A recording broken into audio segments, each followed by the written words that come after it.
राज ठाकरे उद्धव ठाकरेंच्या निवासस्थानी दाखल. राज ठाकरे आणि उद्धव ठाकरे यांच्यामध्ये चर्चा. उद्धव ठाकरेंच्या वाढदिवसानंतर आता राज ठाकरे दुसऱ्यांदा मातोश्रीवर. महाराष्ट्रातील शेतकऱ्यांना मदत करण्यास मोदी मागे हटणार नाहीत. सरकारनं नुकसानीचा अहवाल केंद्र सरकारकडे पाठवावा.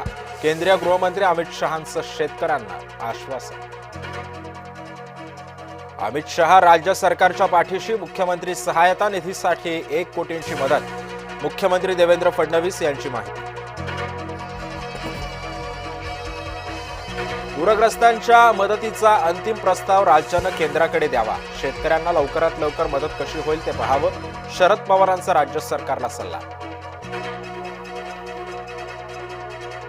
कदम कुटुंबीय आणि पत्नीची बदनामी सहन करणार नाही. अनिल परबांविरोधात न्यायालयामध्ये जाणार. रामदास कदमांचा इशारा. ज्या पवारांना मतं दिली त्यांनीच ओबीसी आरक्षण घालवलं. लक्ष्मण हाकेंची शरद पवारांसह अजित पवारांवर टीका. धर्म भाषा काही असो, आपण सर्व हिंदू ब्रिटिशांना आपल्यात फूट पाडली. सरसंघचालक मोहन भागवतांचं वक्तव्य. पालकमंत्री पदाची माळ गळ्यात कधी पडते याची वाट पाहतोय. भरत गोगावले यांनी व्यक्त केली नाराजी. वरिष्ठ पातळीवर फक्त चर्चा, निर्णयात मात्र मोठी दिरंगाई. गोगावलेंची खंत.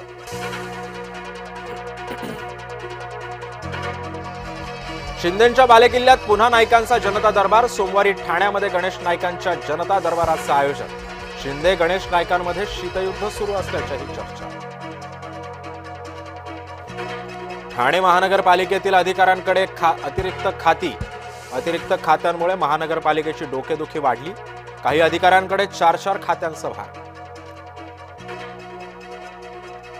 भाजप शिवसेनेची युती न झाल्यास कार्यकर्ते मरून जातील. मंत्री गुलाबराव पाटलांचं वक्तव्य. कार्यकर्त्यांसाठी युती करण्याचंही आवाहन. महाराष्ट्रात फक्त आय लव्ह महादेवच चालणार. आय लव्ह मोहम्मदचे बॅनर पाकमध्ये जाऊन लावा. मंत्री नितेश राणेंचा खोचक इशारा. आमदार बापू पठारे आणि स्थानिकांमध्ये धक्काबुक्की झाल्याचा आरोप. बापू पठारे शरद पवार गटाचे वडगाव शेरीचे आमदार, तर पुण्यातील लोहगाव परिसरातील घटना.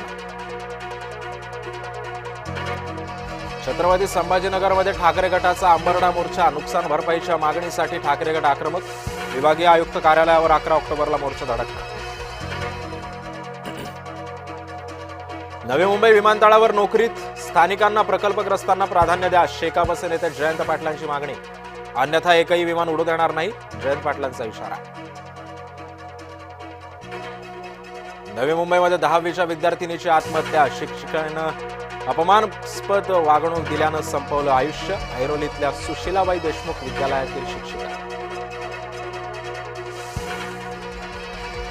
जळगावच्या कुसुंबा गावामध्ये अंधाधुंद गोळीबार आणि दगडफेक. 8 ते 9 जणांनी एका कुटुंबियांवर हल्ला केल्याची माहिती. परिसरामध्ये भीतीचं वातावरण.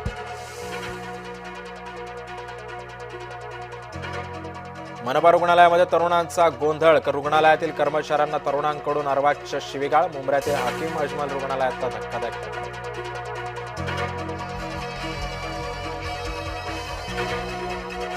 कफ सिरप लहान मुलांसाठी धोकादायक. मध्य प्रदेश, राजस्थान, तामिळनाडूमध्ये कफ सिरपवर बंदी.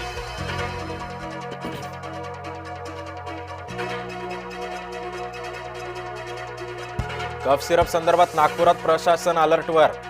औषध विक्रेत्यांना कफ सिरपची विक्री थांबवण्याच्या सूचना. तर औषध विक्रेत्यांकडे असलेल्या सिरपवरती साशंकता.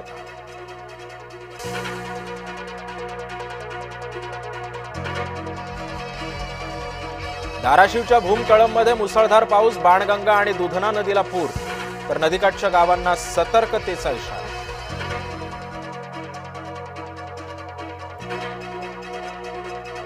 शक्ती चक्रीवादळामुळे मुसळधार पावसाचा इशारा. मुंबई, ठाणे, पालघरसह कोकणात 7 ऑक्टोबरला मुसळधारेचा अंदाज.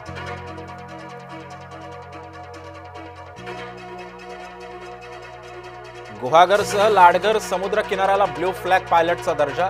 राज्यातील 5 समुद्र किनाऱ्यांचा समावेश.